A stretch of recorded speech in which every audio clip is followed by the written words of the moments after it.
Hola, ¿qué tal? ¿Se escucha bien, no? Soy José Manuel, en realidad nadie me dice José Manuel, me dicen Cote. Yo estudié comercial aquí entre el 2007, me demoré bastante en salir. Y después hice un magíster en diseño en la Facultad de Diseño de la Católica, el MADA, el 2014. Y les vengo a contar un poco la historia de cómo surge Algramo, cómo se origina, qué es lo que estamos haciendo y sobre todo algunas reflexiones que yo creo que son súper relevantes a la hora de hablar de estos temas. Lo primero es que mientras yo estaba estudiando, estudié comercial en la Católica, se imaginarán que probablemente no es la facultad más social del mundo. Y mientras estaba estudiando ahí, con otros 3 compañeros, decidimos irnos a nuestras casas y nos fuimos a vivir a la población Joao Goulart, en la comuna de La Granja, acá muy cerca del campus San Joaquín. De hecho, creo que Ingeniería tiene un proyecto que se llama Convive, no sé si lo conocen. Bueno, esa era la casa donde nosotros arrendamos. Y nos fuimos a vivir ahí principalmente por 2 cosas. Uno, porque éramos más bien críticos del modelo tradicional económico que se nos enseñaba, donde la definición de empresa que se enseñaba al menos hasta ese punto era que la empresa tiene como fin maximizar las utilidades para el accionista. Y segundo también porque estamos bien vinculados, de hecho mis compañeros, en política universitaria y queríamos estar también más cerca de lo que estaba ocurriendo en ese momento. Piensen que me tocó el 2011 estando acá en la universidad. Y viviendo ahí, yo particularmente estaba a cargo de comprar y de cocinar. Teníamos poca plata, porque como sabrán, las universidades en Chile no están hechas para estudiar y trabajar al mismo tiempo. Algunos hacían ayudantía, yo trabajaba en otro lado, y compraba el día a día en el almacén de barrio, que básicamente el almacén que estaba al frente de nuestra casa. Y como teníamos poca plata, empecé a comprar los formatos más chicos que habían. El aceite chico, el homo muy chico, el azúcar, el arroz, formatos que de hecho solamente existen hoy en día en el canal Tradición, en los almacenes de barrio. Que al principio me llamaban la atención, lo encontraba hasta tierno, las botellitas chicas. Pero después a fin de mes me di cuenta de que pagaba muchísimo más de lo que gastaba, por ejemplo, mi mamá, que compraba formatos gigantes de aceite, de homo, todo compraba muy grande. Y esa diferencia de precio era en torno a un 40%. No era algo menor. Y de nuevo, estamos hablando de arroz, lentejas, detergentes, cosas básicas. Y a eso, yo creo que el primer aporte como intelectual del gramo, si es que tiene algún aporte intelectual, es ponerle un nombre a este problema, que se llama el impuesto a la pobreza. Y básicamente es lo que pagan todas las personas que no tienen suficiente dinero para comprar en grandes formatos. Todos mis vecinos también compran en esos formatos. La gran mayoría de la gente no tiene la plata para comprar los formatos gigantes de 7,5 kilos, hay hasta de 15 kilos de homo.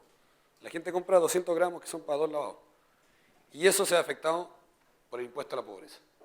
Entonces, por un lado, a mí me están enseñando cómo hacer empresa. Por otro lado, yo veía este problema y que sobre todo no se estaba hablando.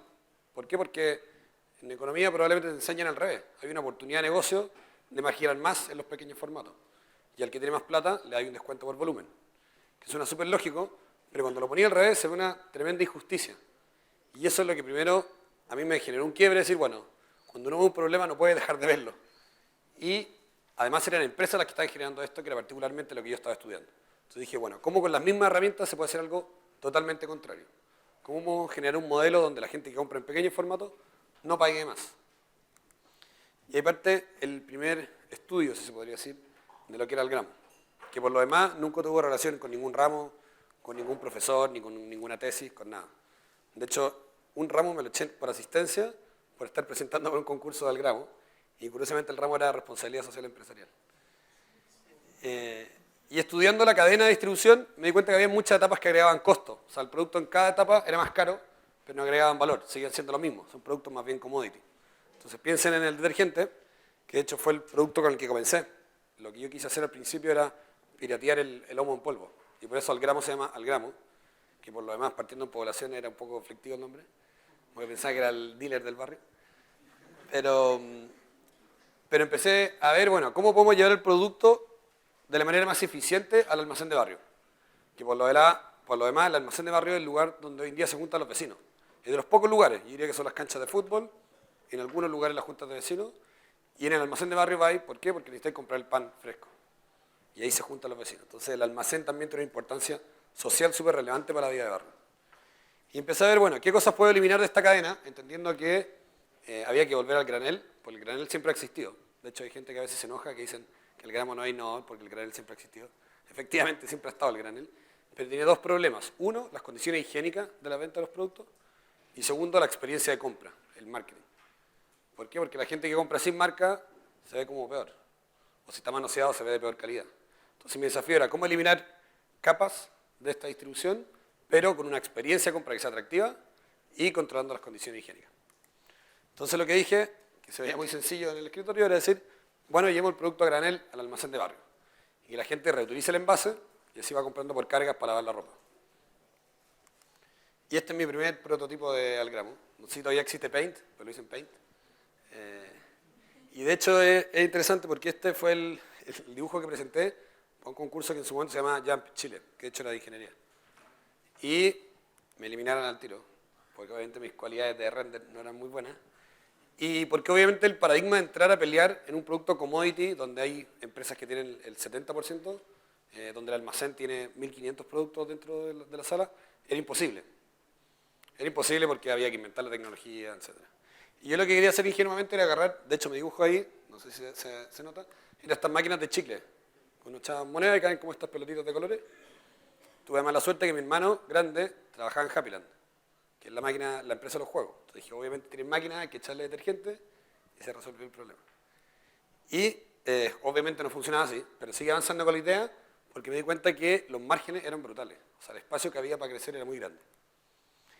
Y llegué al primer prototipo funcional, por decirlo de alguna manera. Pasé el dibujo en Paint a que existiera el gramo. Y esta era una caja de madera que la gente echaba 200 pesos y cuando echaba 200 pesos caía el detergente. Si se dan cuenta, esto funcionaba como una ducha. Entonces había un problema que si la gente corría el envase, se chorreaba el detergente. Después me di cuenta que la gente podía meter la mano por ahí y podía sacar las monedas. Y después podía sacar el detergente por arriba. Yo ingenuamente le hice una tapa para rellenar, pero se salió todo el detergente por ahí. Este dispensador lo instalé en la población de La Pincoya, en la comuna de Huechuraba, durante 2 semanas, en diciembre del 2012, si no me equivoco. Y tuvimos 21 ventas. El detergente se fue todo, pero en plata había 21 ventas al menos. Y la primera vez que instalé el dispensador, de hecho, tenía que convencer a la almacenera, porque piensen que el almacén tiene poco espacio. O sea, en ese espacio cabe un refrigerador de Coca-Cola con 1000 productos. Y le inventé que era mi tesis universitaria, que si no me iba a echar la carrera, entonces me dejó poner el dispensador. Después le conté la verdad y nada, se enterneció y me dejó tener el dispensador. Pero de nuevo aquí había muchos problemas, porque la gente se robó productos, la máquina falló, algo muy básico, como no estudié ingeniería, no sabía que el detergente es hidroscópico, absorbe humedad. Entonces como la sal. Entonces después de 2 semanas el producto se queda pegado, el dispensador. Y ya no era tan bacán el dispensador en ese momento. Entonces, ¿qué es lo que hicimos? Aprovechamos esta tecnología, que ya no habíamos ganado unos fondos Corfo, de hecho ganamos ya en Chile después, y dijimos, aprovechemos el dispensador para productos que no tengan problema con la humedad, como arroz, lentejas, poroto y garbanzo. Y ahí surgen los dispensadores de Algramo, que si alguna vez alguien ha visto algo de Algramo, probablemente ha visto esto.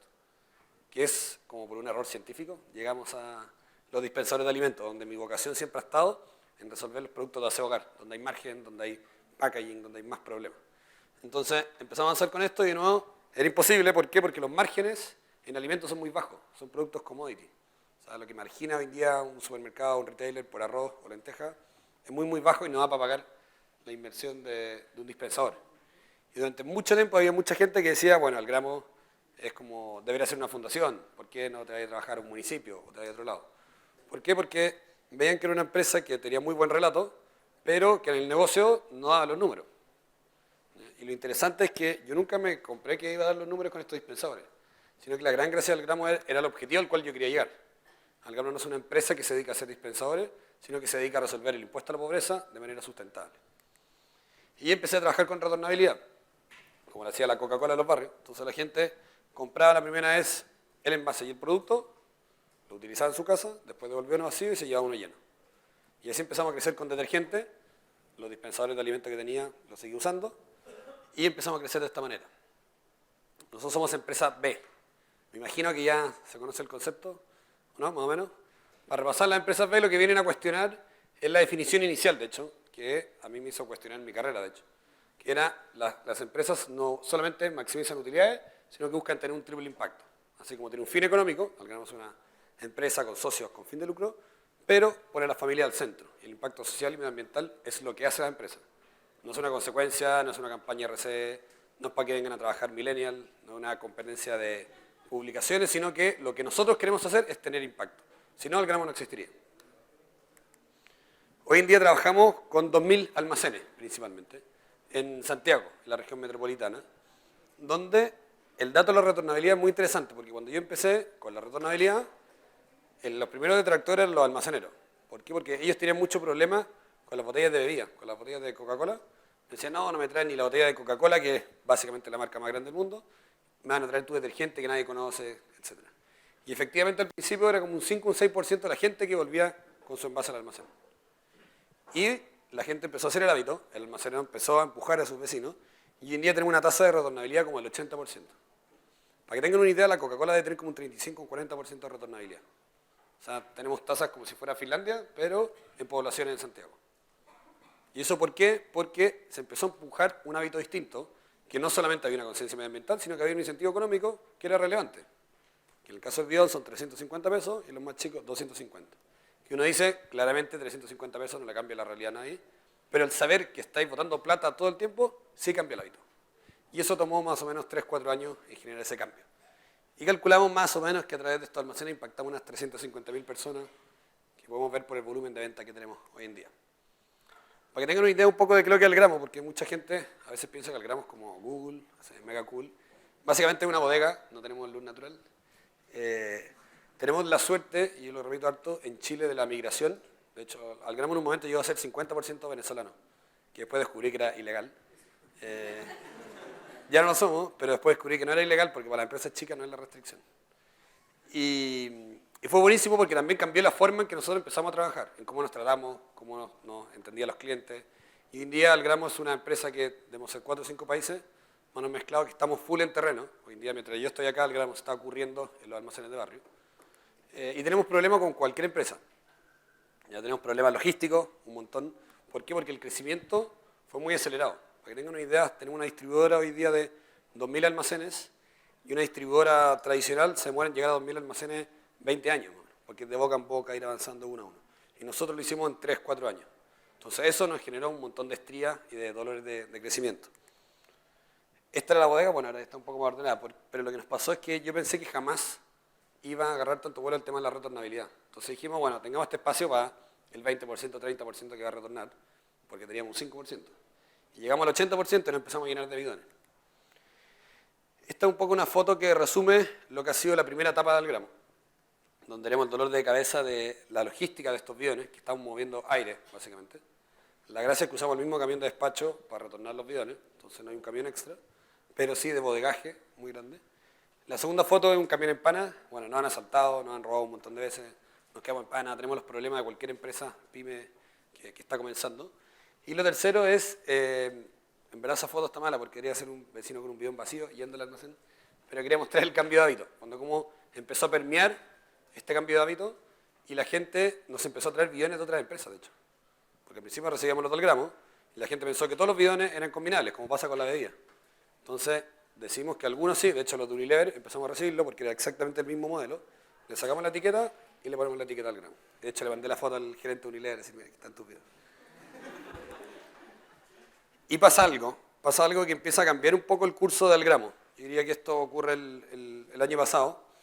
¿Por qué? Porque el año pasado llegamos a punto de equilibrio, el gramo incluso genera caja, crece con fuerza, pero nos pegamos una alerta porque el año pasado el Panel Internacional de Cambio Climático dice, bueno, en verdad no tenemos hasta el 2050, tenemos hasta el 2030 para generar este cambio del aumento de 1,5 grados de temperatura. Y eso a mí personalmente como que me angustió un montón. Y empecé a sacar los cálculos de decir, bueno, ¿cuánto es el aporte del gramo? Porque tenemos muy buenos números de retornabilidad de impacto medioambiental, pero en la práctica, ¿qué significa? Porque obviamente todos creen que lo que uno hace es gigante, pero como algunos datos, Chile genera el 0,25% de la emisión a nivel mundial, entonces todo lo que haga tiene que multiplicarlo por eso. Yo estoy solamente en Santiago con 2.000 almacenes y dije, ¿saben qué? El gramo es un caso muy interesante en la universidad, casi que algunos lo encuentran tierno, como que tiene muchas cosas interesantes, pero en la práctica el impacto sigue siendo súper marginal. Y la forma en que estamos creciendo iba a seguir siendo marginal. Tal vez íbamos a llegar a región en un par de años.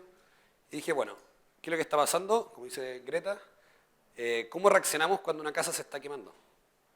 Y eso fue un poco lo que yo transmití también al equipo. Y bajé la pregunta, decir, bueno, ¿qué hacemos con el gramo? ¿Cómo aprovechamos al gramo para escalarlo? Porque sabemos que una fórmula que a la gente le hacía sentido, que ya volvían con el envase, pero decir, bueno, ¿cómo convencemos a más gente de que se sume a esto en un tiempo que tenemos 11 años? Y entendiendo que el problema es global, saliéndonos de la perspectiva un poco de Chile. Y empezamos a ver que se empieza a conjugar un poco el contexto. No sé si vieron el tema de la ley REP. ¿Lo vieron? Bueno, mejor asumir que no, entonces lo explico de cero. La ley REP es la responsabilidad extendida del productor, que se promulgó en 2016 y empezó a actuar, de hecho todavía no, empieza creo que el próximo año con neumáticos. Y lo que hace es que le pone una carga a las empresas para que recuperen parte del material que están vendiendo al mercado. Entonces, Pepsi, por ejemplo, va a tener que venir a buscar un porcentaje de las botellas que está vendiendo al mercado. Y al principio era un 5%, al año siguiente va a ser 10%, y así escala de manera media geométrica hasta llegar a un 70% al 2040, si no me equivoco. Entonces las empresas empiezan a tener esta presión de decir, bueno, voy a empezar a meter envases al mercado, pero tengo que ir a buscarlo. Y por eso hoy en día se está incentivando tanto el reciclaje, por ejemplo. Porque las empresas tienen un problema de, bueno, voy a buscar el 70%, pero ¿cómo recupero eso? Necesito que la gente me lo dé. Y por eso están haciendo proyectos pilotos, por ejemplo en Providencia, creo que se está haciendo, de retiro domiciliario. Porque necesitan que la gente les entregue los envases. Y lo otro, con mucha fuerza, el Acuerdo de París. El Acuerdo de París que dice que los países tienen metas para llegar al 2030 para que no nos friamos, básicamente, y que no tengamos 45 grados en enero acá en Santiago. Y el problema de eso, que las probabilidades de éxito de llegar al 2040, al 2030, perdón, era en torno a 1,algo%. O sea, estamos muy, muy lejos de la curva de poder llegar. Y ahí digo, de nuevo, cómo aprovechamos al gramo, que tiene estos datos de impacto, a un problema global.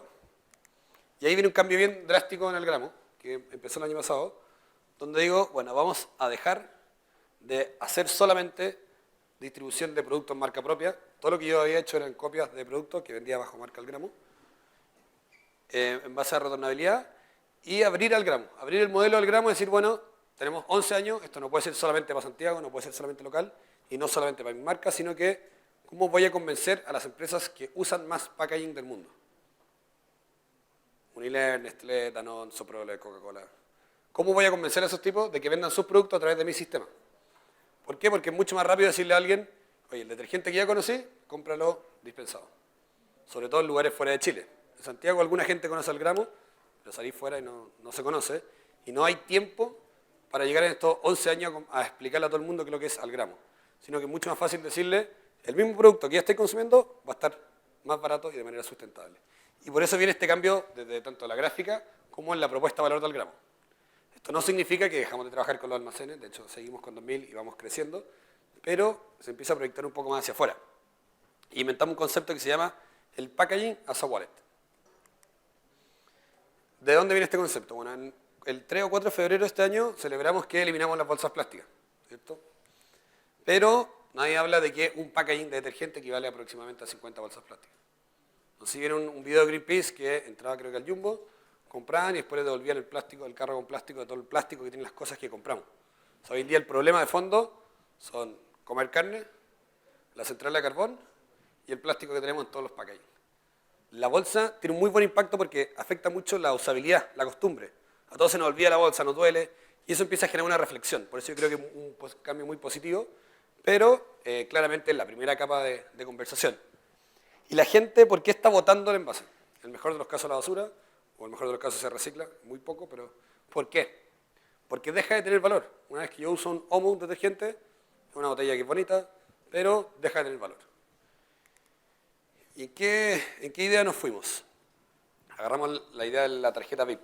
Si ustedes van caminando y se encuentran una tarjeta VIP botada, ¿la recogen sí o no? Ya, la recogen. ¿Por qué? Porque puede tener plata y porque sabemos que sirve para pagar, ¿cierto? Y básicamente es un pedazo plástico que nos pusimos de acuerdo, que funciona para eso y tiene un chip. ¿Qué es lo que hicimos? Agarramos los envases y les pusimos un chip RFID, básicamente la misma tecnología de la tarjeta VIP. Entonces, ¿cómo funciona esto? La gente tiene una cuenta en el gramo, una wallet, donde uno carga plata, y su envase está vinculado a la persona a través del chip. Los dispensadores leen este envase, uno lo pone y lo pone en el dispensador, y reconoce, hola José Manuel, de tus 10.000 pesos, ¿cuánto quieres comprar? 5.000 pesos. Se rellena, se dispensa, por lo demás le ofrecemos el precio más barato del mercado de Omo, está en el sistema del gramo. Y después de comprar te decimos, mira, evitaste el equivalente a 45 bolsas plásticas. Y por eso te devolvemos dinero en tu envase. Entonces, ¿qué es lo que hicimos? Los envases empiezan a juntar plata. Las botellas que tienen chip tienen plata igual que una tarjeta VIP. Si alguna vez ven botado un envase al gramo de estos con chip, recójanlo por igual que recogerían una tarjeta VIP. Y de hecho juntan bastante plata. Cada vez que alguien compra Omo, se le carga lucas en el envase. Entonces, aunque no nos importa el medio ambiente, si yo les digo a ustedes que sus botellas plásticas tienen 10.000 pesos, nos vamos a pelear por las botellas. Y de hecho, una de las críticas que he recibido es decir, la gente se va a empezar a robar las botellas. Y dije, bueno, si logramos que nos peleemos por lo que antes era un desecho, o sea, resolvimos el problema. No creo que, no sé qué hay que estar cuidando su botella, pero básicamente es como tener una tarjeta VIP, le vamos a dar el mismo valor. Y no un valor romántico ni que salvemos el planeta, sino que un valor económico.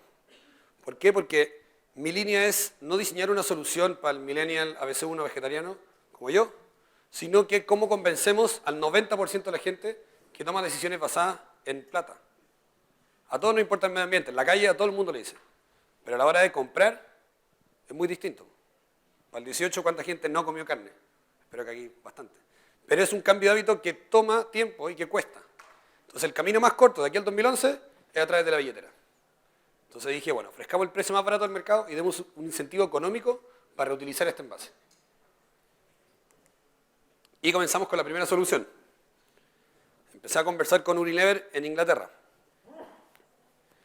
Y dijimos, bueno, voy a hacer un carro, que es además un carro eléctrico, donde la gente puede llamar por una app, que es la wallet del gramo, y llega a tu casa y tú rellenas ahí. Refill. Lo lanzamos en Las Condes, porque además partí en las comunas donde yo no estaba con los almacenes, para evitar el ruido y el conflicto, sobre todo al principio. Y partí en Las Condes y todas las comunas que hoy en día tienen poco almacén de barrio. Y lanzamos ahí con el alcalde que sacó todas las fotos y videos que quiso. Y nos autorizó para poder andar con estos carros. Ya esto lo lanzamos como en junio de este año. Ahora estamos fabricando los siguientes 10 para cubrir Las Condes Providencia. Y el próximo año deberemos tener unos 70 para cubrir desde Vitacura hasta Puente Alto. O sea, la idea es pasar por todas las comunas. ¿Por qué? Porque esto no solamente tiene una perspectiva medioambiental, sino que también es el precio más barato. Y de nuevo, aquí resolvemos el impuesto a la pobreza. O sea, si yo hubiese podido comprar de esta manera en la granja, me hubiera ahorrado en torno a un 60%. ¿Por qué? Porque parte del impuesto a la pobreza es el costo del envase. El costo del packaging, de la presentación pequeña versus el envase grande, es muy parecido.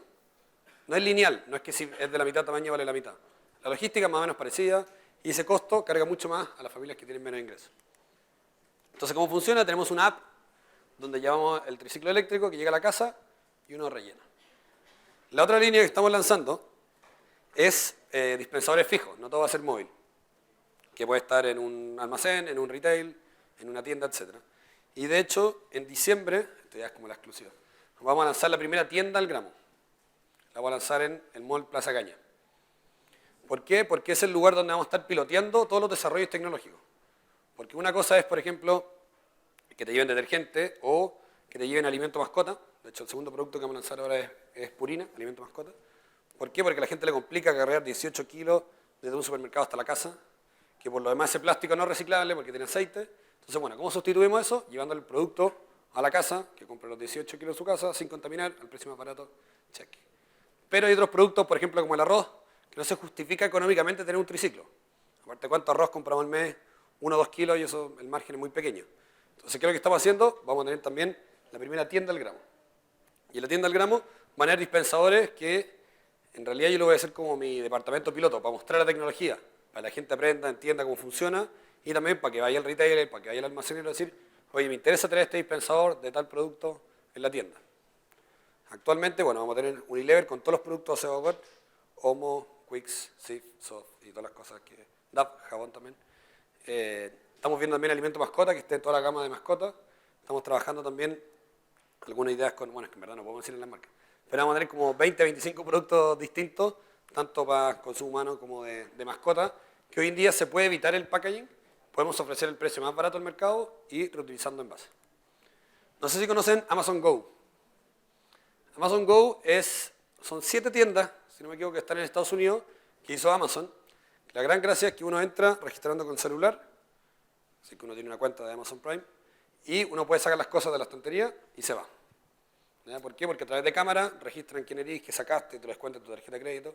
Entonces la gran gracia es que no hay que hacer fila, como eliminaron las cajas. Cuando lancemos la tienda del gramo en diciembre, yo voy a decir, bueno, Amazon Go se queda en el pasado, que es bien agrandado, porque es básicamente el retail más taquillero que hay hoy en día en el mundo.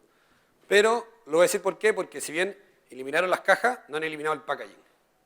Entonces quiero decir, bueno, el futuro del retail o de la forma de consumir debería ser sin envase. Debería ser que la gente solamente compre el producto y no el desecho. Porque por lo demás, el envase hace que sea más caro y sobre todo para la gente más pobre. Entonces, tenemos un sistema absurdo, que estamos obligando a la gente a pagar envases, que no quiere volver a comprar, que además termina contaminando sus propios barrios. Entonces, sigo con mi render de Paint. Hay diseñadores y arquitectos diseñando la tienda a saber bastante mejor que eso. Va a estar en Plaza Gaña y va a dar hacia Vespucio, de hecho. Entonces ahí la van a poder ver. Y aquí vienen algunos temas también que me gustaría después abrir la conversa y ser un poquito más crítico. Y es que este tipo de imágenes ya estamos como medio acostumbrados a verlo en las noticias, ¿cierto? Como 2030 está todo lleno de plástico, etc. Pero lo que yo creo que no estamos acostumbrados a ver son estas fotos, que es de dónde viene ese plástico. De un proyecto fotográfico, no me acuerdo el nombre del fotógrafo, debería decirlo, que empezó a acumular los envases que se generaban en distintos lugares de las casas, para después sacar las fotos. Entonces, cuando uno ve esa playa llena de plástico, uno siempre tiene conciencia que en su casa hay un envase de algo. Uno nunca ve la foto así. Pero este es el volumen que estamos generando. Este en el baño, en la cocina, en el comedor. En el fondo, si nos hiciéramos cargo de lo que generamos, estaríamos en esta situación. Y esta basura también no solamente afecta al calentamiento global, sino que también termina en las poblaciones. O sea, hoy día, a quien más afecta la crisis climática es a la gente más pobre. Los que más se van a ver afectados. Y hoy en día la basura no está en Vitacura, no está en Las Condes, no está en Providencia. Está en las comunas de menores ingresos. Los microbasurales están ahí. Entonces, ese es un problema que no solamente afecta a nivel global, sino que afecta al vecino directamente. Entonces, tienen triple impacto, por decirlo de alguna manera, social, medioambiental, de dos ámbitos. Y ahora vengo a contarle un par de cosas que me han pasado a través del gramo, que yo creo que valen la pena compartir. La primera, esta foto es del 2014. ¿Conocen las charlas TED? Yo no las conocía mucho, en realidad no he visto muchas. Pero me invitaron a dar una charla TED en Brasil, en TED Global. Que era como mi primera charla en inglés, de hecho. Y cuando fui al evento, yo iba en un furgón en Brasil, donde iban los otros presentadores. A TED van como los científicos medio genios locos. Y cuando iba en el furgón, empecé a hacerme, no sé, pues cuando llega alguien a un lugar nuevo, te empecé a ser amigo medio tímido del de al lado, ¿no? Se le pregunto, bueno, ¿qué es lo que haces tú? Yo estaba súper nervioso por presentar en inglés TED, y yo sabía que era una marca enorme, que era súper exigente, y empecé a hacerme amigo del de al lado. Y le pregunto, bueno, ¿qué es lo que haces tú? Y la primera pregunta que me hace es que conozco la diferencia entre un Starship y un Spaceship. Y yo dije, aquí va mal la conversación. Y lo que me dijo que la nave, que básicamente es la nave estelar y nave espacial. La nave espacial son las que existen. La gente fue a la Luna, mandan a Marte, etc. Y estas son las que son para salir del sistema solar, como la galáctica. Y me dijo, bueno, yo estoy a cargo de construir la primera nave fuera del sistema solar. Él presentaba antes que yo. O sea, las expectativas que iban a ver eran increíbles. Entonces, bueno, le pregunté al del otro lado, sí, gracias, al del otro lado. Y el del otro lado era Greg, que inventó un sistema que con unos cables se conectaba a otra persona y controlaba sus músculos. ¿Cachai? Entonces yo controlaba los brazos. Y el problema del partido con esta dinámica es que en algún momento me iban a preguntar a mí qué es lo que hacía. Entonces tenía el de la nave estelar, tenía el que controlaba los brazos, y yo me sentí un impostor que me había infiltrado en el furgón. Y dije, hay dos opciones, o le meto mucho cuenta a la tecnología, o la digo sencilla, ¿no? Y dije, bueno, yo vendo arroz de lenteja, ¿no? Y me dice, pero ¿cómo arroz de lenteja? Y empecé a contarle la historia que estoy contando a ustedes, de la granja, el impuesto a la pobreza, etcétera, desde el punto de vista. Y lo que empieza a pasar en el furgón es que la gente se empieza a quedar callada y le dicen, oye, cacha. Y eran puros como postdoctorados japoneses, medio genio. Y le empiezo a contar lo que estamos haciendo, que por lo demás era un prototipo muy sencillo. Y lo que dice que han caído y dicen, oye, qué increíble, cacha, este gallo lo que inventó. Y ahí me di cuenta de algo muy importante, que la innovación no tiene que ver con tecnología, que no tiene que ver con cuántos hardware o software le ponemos a las cosas, sino por el punto de vista que tienen. Finalmente hice la presentación, me salió semidigno. Sí cometí un error que mencioné muchas veces, la marca, entonces no podían publicar la charla después, porque si se fijan en TED no se publicitan marcas. Y yo dije muchas veces al gramo, entonces hubo un problema.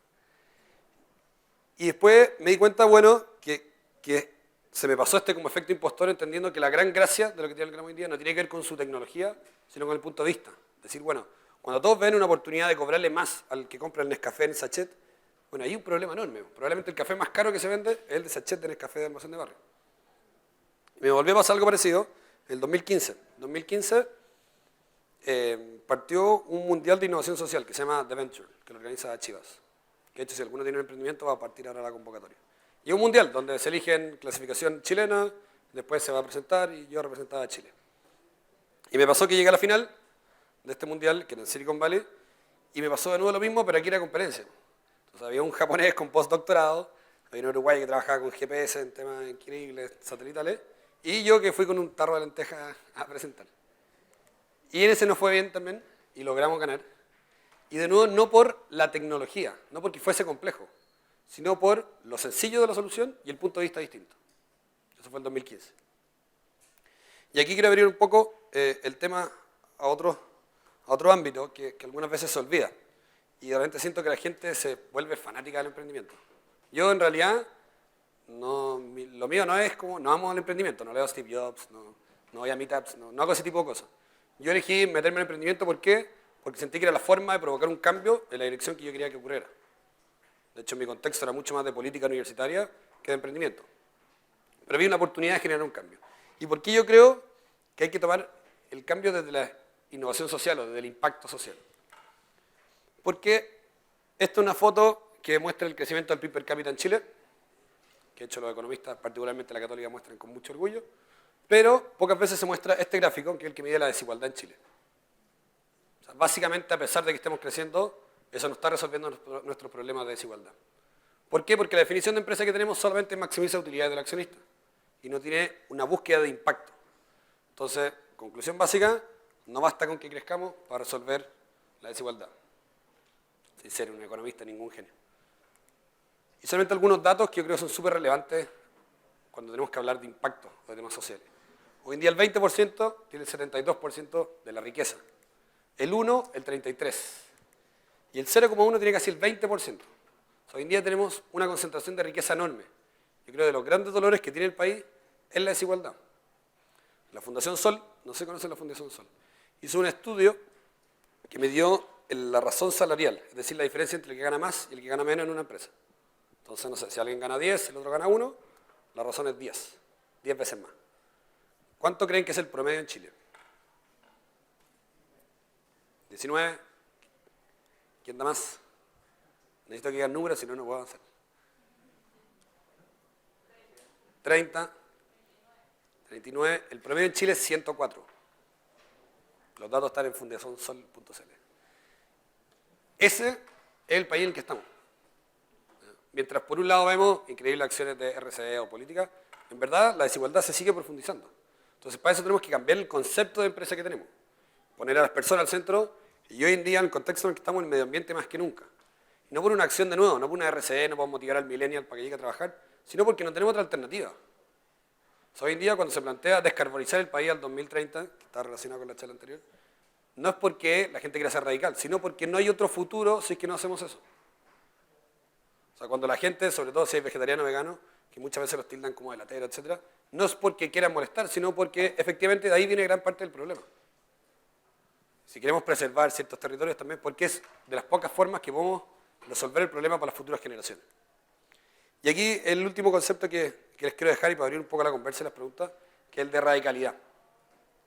Y radicalidad de las cosas sencillas. Yo creo que muchas veces la gente cuando está inspirada a generar un cambio, hay dos opciones, está angustiada porque de nuevo, Chile es 0.25, somos 1, el aporte es muy pequeño, pero sí hay una generación que se está pensando distinta. O sea, hoy día hay movilizaciones que no había habido nunca en términos de temas medioambientales. Hoy en día estamos cuestionando cosas profundas. Hace poco salió el ministro de Energía a decir, bueno, en realidad quizás puede ser antes del 2040 el cierre de las plantas de carbón. O sea, estamos empezando a hacer preguntas que estamos corriendo de la barrera de lo posible. ¿Por qué? Porque de nuevo vamos a tener los imposibles. Que eso va a pasar constantemente. Siempre van a decir, no, imposible, no es rentable, esa máquina no da, etc. En el caso del gramo, para contar un poco lo que viene, y para ir cerrando la presentación y abrir la conversa, nosotros el próximo año vamos a partir, y esto sí que es mega confidencial, pero va a salir la noticia el lunes, vamos a partir en Estados Unidos y en México. ¿Por qué? Porque estamos trabajando con las marcas para que Estados Unidos adopte este sistema. El año siguiente en Europa y después el foco es la India e Indonesia, donde está el gran volumen. Nuestra meta es que al 2025 ya estemos dentro de los principales mercados. ¿Por qué? Para que el 2030 tengamos 5 años de adaptación de esta solución.